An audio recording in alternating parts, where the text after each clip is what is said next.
মিশকাই কৃষ্ণের মাসি, মাসির ভুলের প্রায়শ্চিত্ত করতে সেনগুপ্ত বাড়িতে হাজির কৃষ্ণ। হ্যাঁ বন্ধুরা, এমনটাই দেখতে পাবো আমরা অনুরাগের ছোঁয়া ধারাবাহিকের আগামী পর্বগুলোতে। কৃষ্ণ তার মাসিকে ভিলেন ভাবে, তাই ভিলেন নামেই সেভ করে রেখেছে।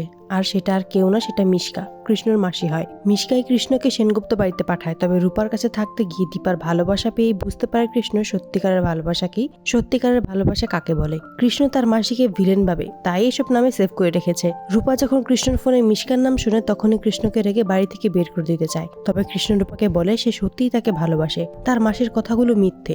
তবুও রূপা কিছুই বুঝতে চায় না। কৃষ্ণ বলে, আমি জানি আমার মাসি তোমাদের সাথে অনেক অন্যায় করেছে, তবে তার হয়ে আমি প্রায়শ্চিত্ত করতে চাই, তাই আমি আন্টিকে বিভিন্ন কাজে হেল্প করছি। তোমাকে মাসির কথা আমি ভালোবাসিনি, তোমার সরলতা উদারতা দেখেই ভালোবেসেছি। আমি মন থেকে ভালোবাসি তোমায়। আমি প্রমাণ করতে চাই সত্যিকারের ভালোবাসা এখনো বেঁচে আছে আর সারা জীবন থাকবে। কৃষ্ণের চোখে দীপা রূপার জন্য ভালোবাসা দেখতে পায়। দীপা তখন বলে, কৃষ্ণ যা বলছে হয়তো সবই সত্য। রূপা বলে, মা তুমিও এই কথা বলছো? দীপা বলে, ওর চোখের দিকে তাকিয়ে দেখ একবার ভালো করে, তাহলেই তুই বুঝতে পারবি ও তোকে কতটা ভালোবাসে। তো বন্ধুরা, তোমাদের কি মনে হয় রূপা কি পারবে সব সত্যি জেনে কৃষ্ণকে ক্ষমা করতে?